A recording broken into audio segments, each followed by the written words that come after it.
Before explaining what lives at the top of the world's tallest and thickest trees, there's something you need to know about height. Most people think they understand what 300 feet means, but they don't. 300 feet is the height where the air changes, sound behaves differently, and you leave the forest floor ecosystem behind and enter something completely different. An ancient thing, something that doesn't want visitors. Are you watching this late at night?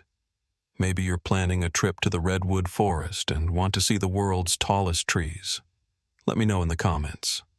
Because if you've ever stood at the base of a coastal redwood and looked up at its seemingly endless height, if you've ever wondered what lives in that green darkness, you need to hear this story.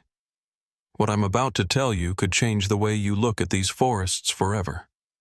My name is Marcus Webb, and I've been working as a park ranger in the Redwood National and State Parks for 6 years. I mostly work in the old-growth forests where the oldest and tallest trees are found. Some of these trees are over 2,000 years old and reach heights of 115 meters.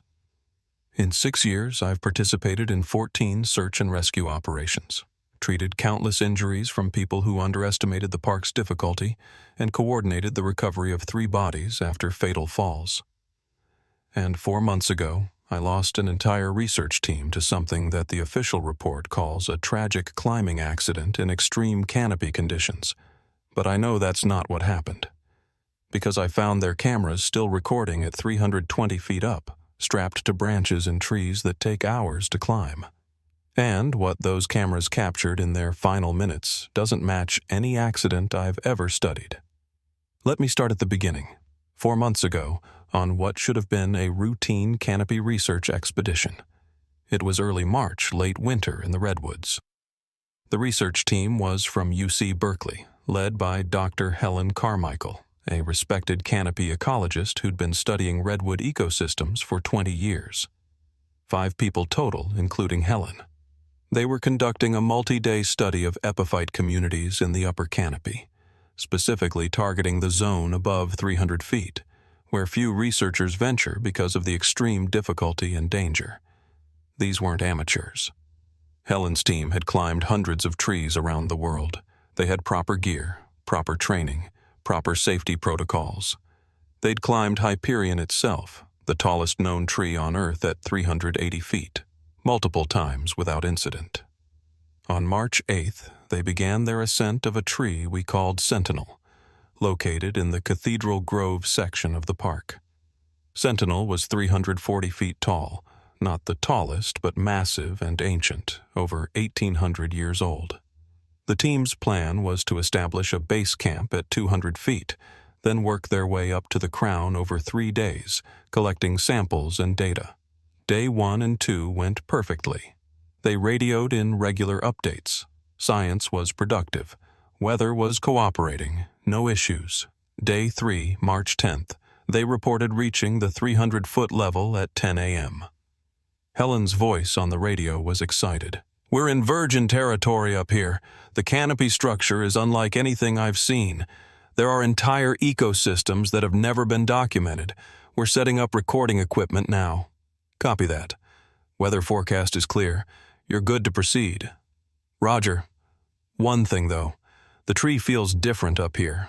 The bark is warm, like body temperature, and there's a sound, almost like breathing. Probably just wind moving through the branches in a weird pattern, but it's uncanny." "You want to descend?" No. We're fine. Just noting it for the record. Stand by for data transmission." That was the last normal communication we received. What came after was 6 hours of increasingly disturbing transmissions that suggested something in the canopy was interacting with them, observing them, and eventually claiming them. At 11:45 a.m., Helen radioed again, her voice strained. "There's something moving up here." "In the branches. Large. I thought it was a bear at first, but bears don't climb this high, and it's moving wrong. Too fluid, too deliberate. And it's shaped wrong.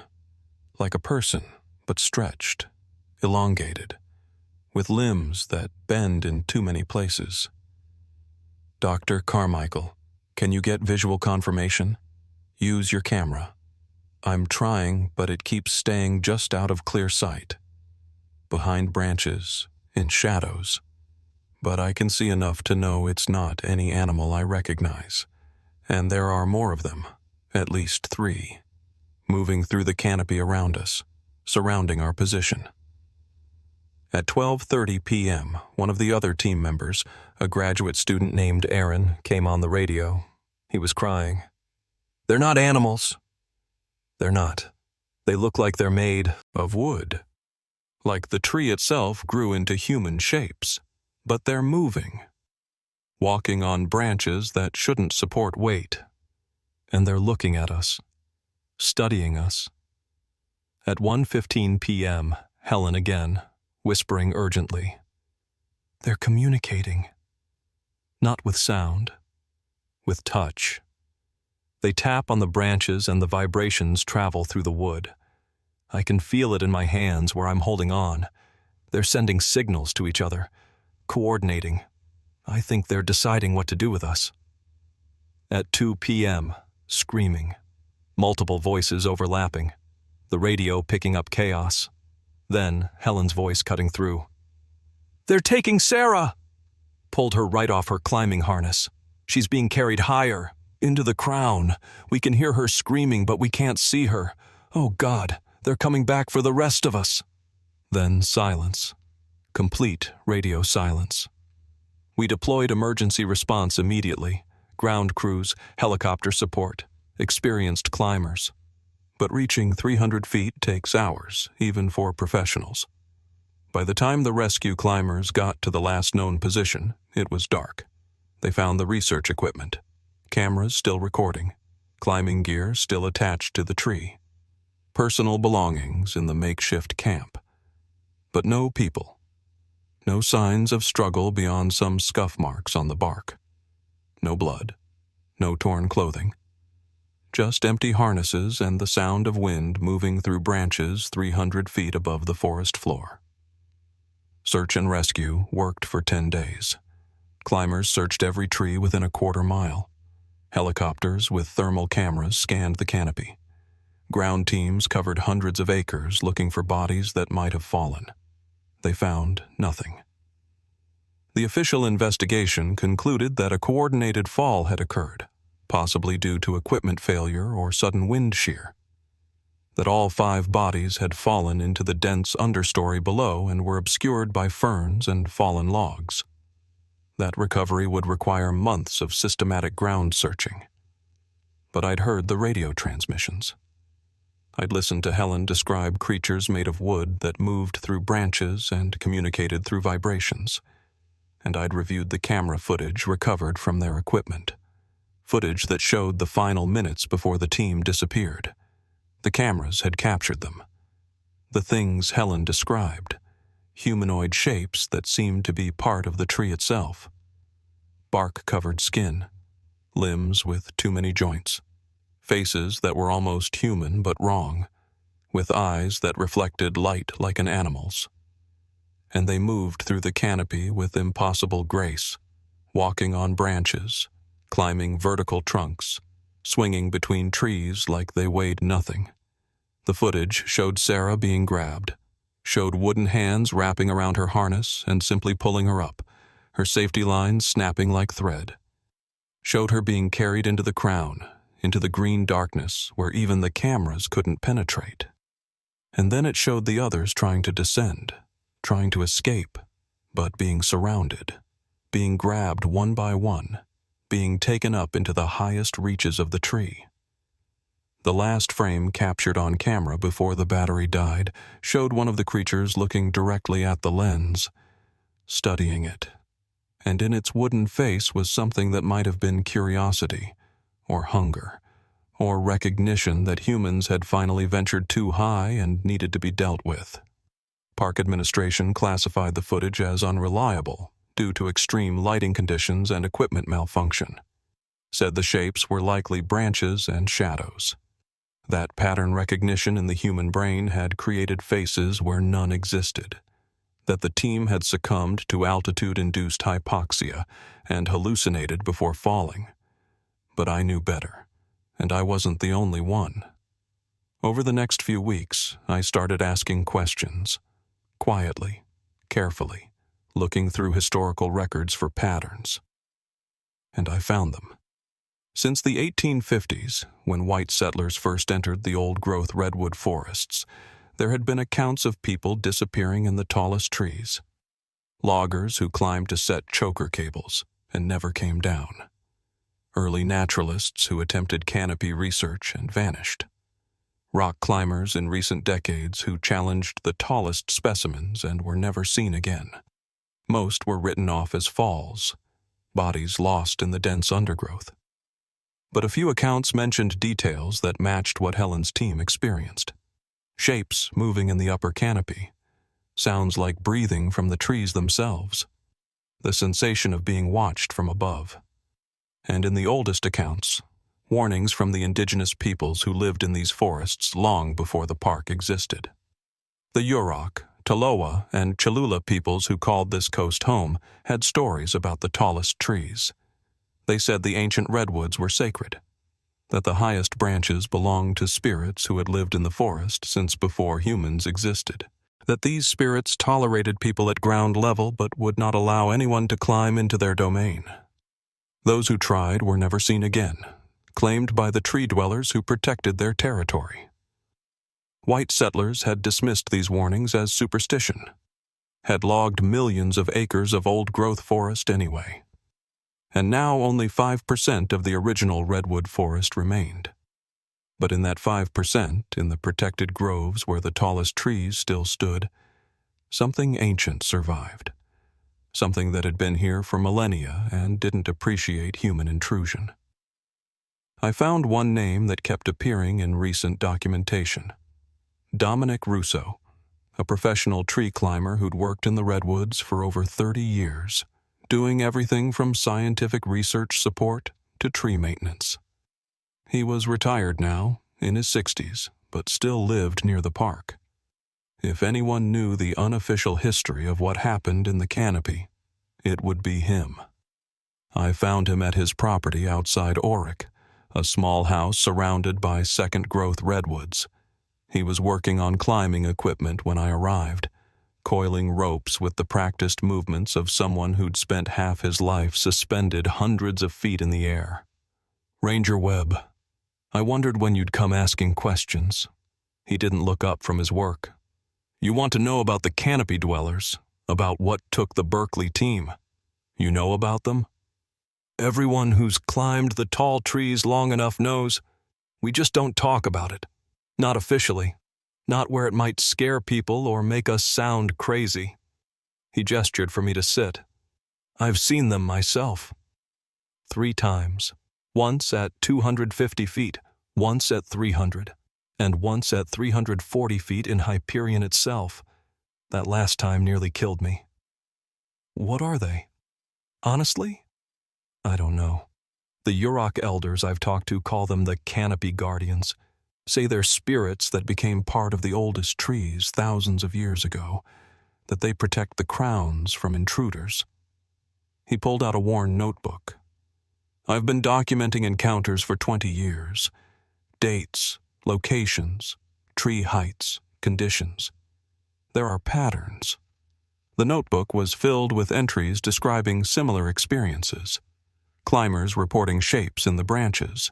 Sounds that didn't match any known animal, the sensation of being watched, and in several cases, climbers who disappeared or fell under mysterious circumstances after reaching certain heights. There's a threshold, he explained, pointing to a graph he'd created. Below 250 feet, encounters are rare. Between 250 and 300 feet, they start watching you. Above 300 feet, they actively defend their territory. And above 320 feet, they will remove you by force if you don't leave immediately. Dr. Carmichael's team was at 320 feet when they disappeared. I know. I tried to warn her, sent her an email before the expedition explaining the dangers, but she thought I was a superstitious old man, thought her scientific training would protect her. He was quiet for a moment. She wasn't the first researcher to ignore the warnings. Won't be the last. So what do? How do they take people? They're incredibly strong, and they move through the canopy like it's flat ground. They can reach you anywhere in the crown, no matter how well secured you think you are. When they grab you, your safety equipment means nothing. They just take you higher, into the very top of the tree where the branches are too thin for humans to follow, where the crown is so dense that even helicopters can't see through. And then what? What happens up there? He met my eyes. His expression was grim. Some people think they kill you. Drop you from the crown so your body falls into the understory where it won't be found. But I don't think that's it. Because I've heard sounds from the crown sometimes. Human sounds, voices, calling. Like people are up there, trapped, living. A chill ran down my spine. You're saying the missing people are still alive? Still in the trees? I'm saying I've heard things that sound like people. But whether they're still human, whether they're conscious or aware, I don't know. Maybe the canopy dwellers keep them, study them, or maybe. He trailed off. Maybe what? Maybe they become part of the trees. The canopy dwellers look like they're made of wood, right? Like they grew from the tree itself? What if that's what they are? What if they're former humans who climbed too high and were transformed, absorbed into the redwood ecosystem, becoming guardians themselves? It was a horrifying thought. That Helen and her team weren't dead but changing, becoming part of the ancient trees, joining whatever existed in the canopy above 300 feet. How do we stop it? How do we protect people? We don't climb above 250 feet. We respect the threshold. We pass on the warnings to anyone planning canopy research, and we hope they listen. He closed his notebook. I'm done climbing. Haven't been up a tall tree in 3 years. But if you're going to keep working here, if you're going to patrol these groves, you need to understand the rules. The survival protocols that keep you alive when you're working around the oldest trees. He spent the next hour teaching me what he'd learned, how to recognize when the canopy dwellers were present, warning signs that a tree was actively guarded, safe heights for different activities, emergency descent procedures if you encountered one of the creatures, and most importantly, the core rule: never climb above 300 feet in the old-growth groves. That height belongs to something else, something that has been here far longer than humans and will be here long after we're gone. One more thing, he said as I was leaving. If you hear voices from the crowns, if you hear someone calling for help from up high, don't respond. Don't try to rescue them. It's a trap. The canopy dwellers have learned to mimic human voices. They use it to lure climbers higher. I've seen 3 people die because they tried to save someone who wasn't really there. I drove back to the park with his words echoing in my mind. For the next few weeks, I became the unofficial keeper of the canopy protocols. I trained new rangers, though I couldn't include the supernatural elements in official briefings. Instead, I worked the warnings into practical safety advice. No climbing above 250 feet without extensive experience and backup. Don't investigate unusual sounds from the canopy. If you see shapes moving in the high branches, it's likely a trick of light, but descend as a precaution. Most rangers accepted these as standard safety measures, but a few asked questions, pushed for real explanations. Those were the ones I pulled aside privately and told the truth about the canopy dwellers, about the threshold heights, about Helen Carmichael and her team who'd climbed too high and paid the price. Spring turned to summer. The old-growth groves filled with tourists who came to walk among the giants and crane their necks trying to see the crowns lost in green darkness. None of them knew what lived up there. None of them understood that the peaceful forest they photographed had darker secrets the higher you climbed. But I knew. And every day I worked those groves, I felt watched, felt eyes on me from the canopy. And sometimes When the wind was right, I heard sounds from the crowns that shouldn't be there. Voices, calling. Helen's voice, most of all, asking for help that could never come. Anna Character, Marcus Webb, Otus Dirt, Park Ranger, Altilder Redwood, former rock climber, Kayıplar, Dr. Helen Carmichael, 37 ve ekibi 5 kişi 4 ay önce 320 feet yükseklikte Sentinel ağacında kayboldu şef. Sandra Brightwell 56-22 yıl. Redwood'da botanist partner Elliot Zhang 28, 3 yıl deneyimli Dom Russo. 62, emekli tree climber 30 artı yıl deneyim, gerçeği biliyor, 3 kez Canopy Dwellers gördü. Canopy Dwellers. Tahta, bark görünümlü humanoid varlıklar, çok eklemli kollar, parlayan gözler, ağaç tepelerinde yaşıyor, 300 artı feet'te aktif eşik yükseklikleri. 250 feet, 6 güvenli, 250 ila 300 feet izleniyorsun.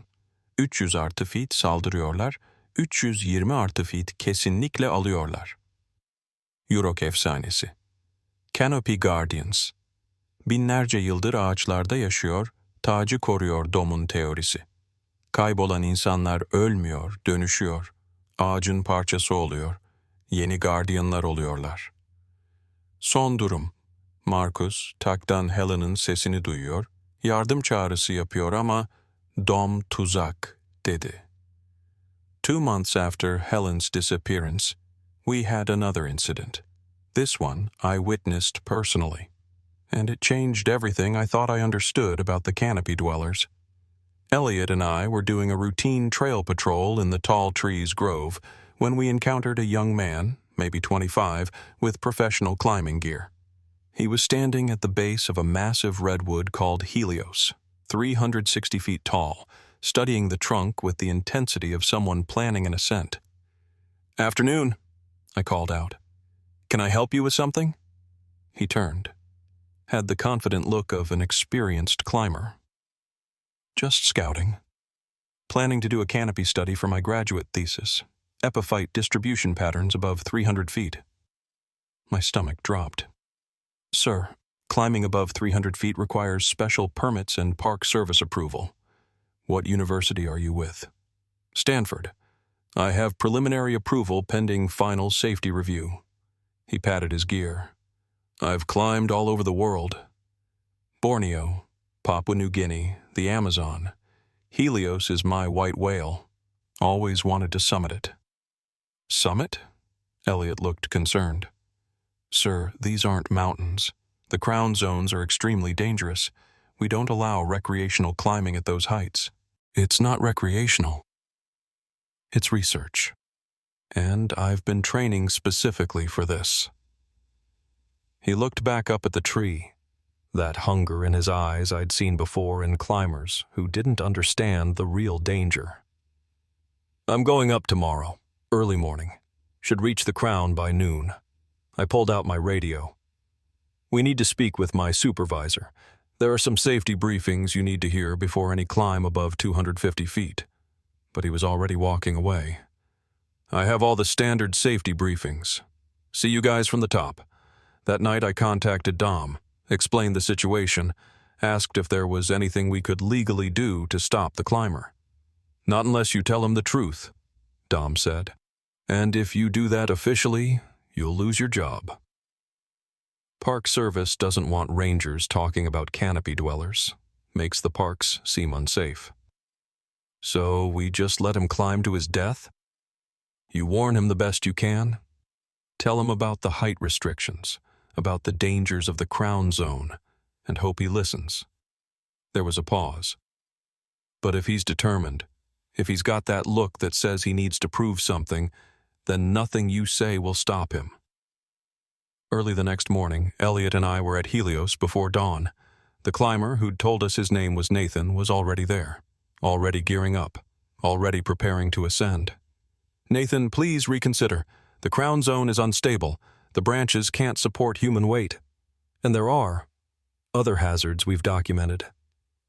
Like what? I couldn't say it. Couldn't officially tell him about the canopy dwellers. So I said, unexplained phenomena.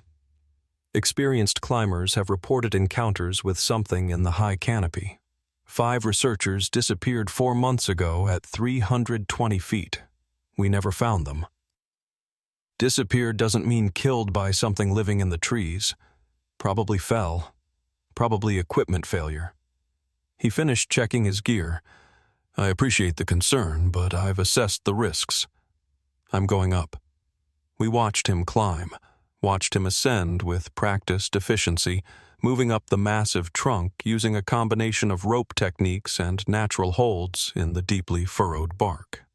He reached 100 feet in 30 minutes, 200 feet in an hour. By 10 a.m., he was approaching 250 feet. That's when I saw them. Shapes moving in the canopy above him. Wooden limbs reaching from branch to branch. Faces that were almost human, peering down at the climber making his way into their territory. Elliot, do you see them? My partner had binoculars trained on the upper canopy. Yeah, I see them. 3. No, 4. They're tracking him, moving to positions above his climb line. Nathan kept climbing, focused on his ascent, unaware of what was gathering above him in the green darkness. By 11 a.m., he'd reached 300 feet, and the canopy dwellers had surrounded his position. I got on the megaphone. Nathan! You need to descend immediately. There's movement in the branches above you. His voice drifted down, faint but audible. It's just squirrels or birds. I'm fine. It's not squirrels. Descend now. But he kept climbing, reached 320 feet, 330, and that's when they revealed themselves. One moment the branches above him appeared empty. The next, 4 canopy dwellers were visible, standing on limbs that shouldn't support their weight, looking down at him with eyes that reflected the filtered sunlight like an animal's. Even from the ground, I could see Nathan freeze, could see him finally understand that what we'd tried to warn him about was real. He started to descend. But the dwellers were faster. They moved down the tree with liquid grace, not climbing, almost flowing, reaching him in seconds, and then wooden hands grabbed his harness, his rope, his body, and they began to pull him up, not violently, almost gently, but with irresistible strength. Nathan screamed, fought against the grip, but his struggles meant nothing. Within a minute, he'd been pulled another 50 feet higher, into the crown, into the zone so dense we couldn't see through it even with binoculars. His screams echoed for another few seconds. Then silence. Just the wind moving through branches 380 feet above our heads. Elliot was already on the radio calling for emergency response. But I knew it was futile. We wouldn't reach him in time. No one ever did. By the time climbers got to 380 feet, the victim would be gone, taken deeper into the crown or higher into the very tip of the tree where humans couldn't follow. We searched for 4 days. Climbers went up to 300 feet but found no sign of Nathan, no gear, no rope, no body, just empty branches and the sensation of being watched from above. One climber reported hearing a voice calling for help from somewhere higher, but when he tried to locate the source, it moved, led him in circles through the canopy until he realized it wasn't real, just a lure, just the dwellers using mimicry to draw another victim higher. The official report listed Nathan as missing, presumed fatal fall. His university was notified. His family given the standard explanations about the dangers of extreme canopy work. And life in the park went on as if nothing had happened. But something had changed in me. I couldn't accept anymore that this was just how things were, that we had to let people die because we couldn't officially acknowledge what killed them. I decided I needed to do something, learn more. Find a way to protect future victims even if it meant breaking protocols. That's when I remembered what Dom had said, that he'd heard voices from the crowns, that he thought the missing people might still be alive up there, still aware. If that was true, maybe there was a way to reach them, to communicate, to understand what happened after the dwellers took you. I contacted Dom again, asked if he'd be willing to come on a limited climb with me, not above 250 feet, just high enough to listen, to see if we could hear the voices he'd mentioned. He was reluctant, hadn't climbed in years. But eventually he agreed. One last time, to help you understand. But we don't go above 250. And if I say we descend immediately. No arguments. A week later, we were in the Cathedral Grove where Helen's team had disappeared. The tree they'd been climbing, Sentinel, still stood massive and silent. We began our ascent at dawn, taking our time, moving carefully up the ancient bark. The climb was harder than I remembered. I'd done recreational climbing before becoming a ranger, but it had been years. My muscles burned, my hands ached. But Dom moved with the practiced ease of someone who'd spent half his life in trees. We reached 200 feet by 9 a.m., established a position where we could secure ourselves safely and had good visibility of the canopy above. And then we waited, listened. At first, there was nothing but normal forest sounds. Wind, birds, the creaking of branches. But as the morning wore on, as the sun climbed higher and the light filtered through the canopy in shifting patterns, I began to hear something else. Voices. Faint, distant, coming from somewhere higher in the tree. Speaking words I couldn't quite make out, but that sounded human. Female voices, male voices, young voices, all speaking at once in overlapping whispers. You hear it? Dom asked quietly. Yeah, what are they saying? Listen closer. Focus on one voice at a time. I concentrated, tried to isolate individual voices from the overlapping chorus, and slowly words became clear. Help us. We can't get down. Please. Been here so long. Can't remember how long. They won't let us leave. We're part of it now. Tell my family. Tell them I'm sorry. The last voice was female, educated accent. And suddenly I recognized it. Helen Carmichael, the team leader who'd disappeared 4 months ago. She was up there, still alive, still conscious, still trapped. I grabbed my radio. Base, this is Webb. I need immediate support at Sentinel. We have confirmation of survivors in the upper canopy. Repeat, survivors confirmed. Dom grabbed my arm. Marcus, no, you can't rescue them. It's not possible. They're alive. We have to try. They're not alive. Not anymore. Not in the way that matters. He pointed up. Look. Really look at the crown. I followed his gaze, and as my eyes adjusted to the deep shadow and filtered light, I saw them. Shapes in the highest branches, human-shaped, but motionless. Standing in positions that shouldn't be possible. Arms raised, legs merged with branches, bodies that seemed to be part of the tree itself. The canopy dwellers don't kill people, Dom said quietly. They transform them, absorb them into the tree. The victims are still conscious, still aware, but they can't move, can't leave. They become part of the redwood, part of the ancient organism, and eventually, over time, they become the next generation of guardians. That's impossible. People can't just merge with trees. These trees are 2,000 years old. They're the largest living things on Earth. They create ecosystems 300 feet up where entire forests worth of plants grow on their branches. They have biomass and complexity we barely understand. Who's to say they can't absorb human tissue, integrate it, use it? I looked back at the shapes in the crown.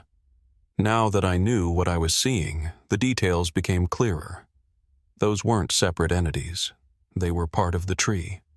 Humans who'd been climbing and were caught and pulled into the living wood. Their bodies still had recognizable features, but they were covered in bark, fused with branches, transformed into something between human and tree. "Helen?" I called up. "Can you hear me?" "Marcus." Her voice drifted down, hollow and strange. "Don't come up here. Don't let them take you. It's not death. It's worse. We're aware. We feel everything, but we can't move, can't leave. We're part of Sentinel now, forever. How do we get you down?" "You don't. There's no getting down. The transformation is complete. We're trees now, or the tree is us. I don't know which anymore." Her voice cracked with something that might have been crying if she still had tears. "Tell my family I didn't suffer. Tell them it was quick. Don't tell them the truth. Don't tell them I'm still here. Still thinking. Still aware that I'll be standing in this crown for the next 1,000 years. The horror of it crashed over me. Not death, not even imprisonment, but transformation into something that was alive but couldn't move, couldn't escape, couldn't do anything but stand and watch and wait as centuries passed. Is there any way to reverse it? Any way to save you? No. The process is irreversible once it reaches a certain point. We tried to pull Sarah free in the first hours. Her skin tore, branches broke. She screamed. We stopped because we were killing her. The tree has grown into us, through us. We're its tissue now. Dom was already starting to descend. "We need to leave, now, before they decide we're a threat." "What about the others? The team?" "We're all here. 5 of us, standing at different points in the crown. We can see each other, can talk to each other. That's our existence now. Conversation and observation for the next millennium. I wanted to stay. Wanted to find some way to help. But Dom was right. We were in danger. Already I could see shapes moving in the canopy. Canopy dwellers. Or maybe they were former climbers from years past, now transformed into guardians, defending their tree from new intruders. "I'm sorry, Helen. I'm so sorry. Don't be sorry. Just warn others. Make sure no one else climbs this high. Make sure we're the last."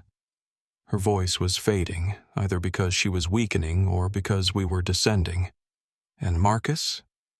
Thank you for listening. Thank you for confirming we're still here. It means something to know we haven't been forgotten." We descended quickly, reached the ground by noon. My hands were shaking. My mind was reeling from what I'd seen and heard. People trapped in trees, conscious, aware, unable to move or escape or die. Just existing as part of the ancient redwoods for hundreds or thousands of years. "Now you know," Dom said as we packed our gear. "Now you understand why I don't climb anymore, why I can't. Because I know what's up there. I know what happens if the dwellers catch you, and I can't unhear the voices. Can't forget that every old-growth tree might have people in its crown. People who are still aware, still suffering. We have to do something. Close the tall trees to climbing. Make it illegal to go above a certain height. On what grounds? We can't tell anyone the real reason. And without the real reason, climbers will keep trying, keep pushing the limits, keep feeding the trees." He was right. We were trapped by the same bureaucracy that prevented us from warning people about dangers we couldn't officially acknowledge. All I could do was continue the unofficial education. Pass on the warnings to rangers and climbers who would listen, and hope it was enough. Over the next few months, I became known as the ranger who was paranoid about canopy climbing. who gave overly cautious warnings about height restrictions, who told strange stories about dangers in the crown that no one could verify. Some rangers thought I was overly cautious. Others thought I'd snapped after Helen's disappearance and become irrational. But a few understood. A few had heard the stories themselves, had climbed high enough to hear the voices, had seen the shapes in the crowns and understood they weren't shadows or animals. And those rangers helped me spread the knowledge, helped enforce the unwritten rules, helped keep climbers below the transformation threshold. We couldn't save everyone. Last month, a climber from Germany attempted to summit Hyperion illegally at night. We found his gear the next morning at 280 feet. But no body, no signs of what happened, just empty harnesses and the faint sound of a new voice joining the chorus in the crown. German accented, calling for help in 2 languages. And 3 weeks ago, Sandra pulled me aside with news I'd been dreading. "We're getting pressure from UC Berkeley. They want to send a new team to continue Helen's research. They think we're being overly restrictive about canopy access. They're threatening to go over our heads to the Department of Interior." They can't. We can't let more people climb into the transformation zone. Then we need a reason. An official reason that will hold up to scrutiny. She looked at me seriously. "You're the canopy specialist now. You need to write a report, document the hazards, make a case for permanent height restrictions based on measurable dangers." So, that's what I did. I spent 2 weeks writing the most carefully worded document of my career, citing structural instability of branches above 300 feet, documented cases of equipment failure at extreme heights, statistical analysis of disappearances correlated with altitude. Everything I could think of that was true but didn't mention the real reason. The report was accepted. Height restrictions were officially implemented. No climbing above 250 feet without special permits that required extensive safety review. It wasn't perfect. Determined climbers could still get approval, but it added bureaucratic barriers that would discourage casual attempts. And unofficially, I made sure every permit application crossed my desk. Made sure every climber who wanted to go high received a personal safety briefing. And in those briefings, in private conversations, I told them the truth about the canopy dwellers, about the transformation, about the voices in the crowns that used to be human and still were but couldn't leave. Some believed me. Some didn't. But enough believed to spread the word, to create a culture of caution among professional climbers, to make the old-growth redwood crowns a place that serious climbers approached with respect and fear rather than conquest mentality. It's been 4 months since I climbed Sentinel with Dom. 4 months since I heard Helen's voice from the crown. I haven't gone back, haven't climbed above 200 feet, haven't tried to communicate with the transformed victims again. But I hear them sometimes. When I'm working in the old-growth groves, when the wind is right, when I stop and really listen. Voices from the crowns, dozens of them, maybe hundreds. People who climbed too high over decades or centuries.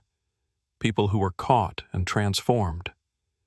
People who are still there, still aware, still trapped in the living wood.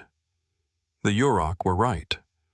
The tallest trees are sacred, are dangerous, are home to something ancient that doesn't want visitors. But they weren't entirely accurate about one thing. The canopy guardians aren't just spirits. They're people. People who came before and were absorbed into the trees. People who now protect the crowns from new climbers because they understand the horror of transformation and don't want others to suffer the same fate. Or maybe some of them do want others to suffer. Maybe some of the transformed have been standing in those crowns so long that loneliness has driven them mad. Maybe they call to new climbers not to warn them, but to lure them, to add more voices to the chorus, more companions to share the endless centuries of immobile awareness. I don't know which is true. Maybe both. Maybe the guardians have different motivations depending on how long they've been transformed, how much of their humanity remains, how much the tree has taken over their consciousness. What I do know is this: the tallest trees aren't empty. They're full of people who climbed too high and couldn't come back down. And every year, the crowns claim more. Add more voices to the whispers that drift down from 300 feet up. If you visit the redwood forests, if you walk among the giants and look up at those impossible heights, I'm not going to tell you not to climb. Many of the trees are safe. The smaller ones, the younger ones, the ones below the threshold height. But if you're planning to climb the old growth, if you're thinking about attempting the tallest specimens, if you want to reach the crown and see the view from the top of the world, please listen to what I'm telling you. Don't climb above 250 feet. Not in the ancient trees, not in the groves where the oldest redwoods stand. Because above that height, you're entering territory that doesn't belong to humans. Territory that's been claimed by something that's been here far longer than our species. And if you hear voices from the crowns, if you hear people calling for help from the highest branches, don't try to rescue them. They're not in danger. They're already lost, already transformed, already part of the trees. They're calling because they're lonely, because they remember being human, because after months or years or decades of standing immobile in the crown, they desperately want someone to hear them, to acknowledge that they still exist. But if you go up to help them, you'll join them. And then there will be one more voice in the crown, one more person standing in the canopy for the next 1,000 years, one more warning that no one below will hear until it's too late. The tallest trees aren't empty. They're full of ghosts who aren't dead, and they're always hungry for more.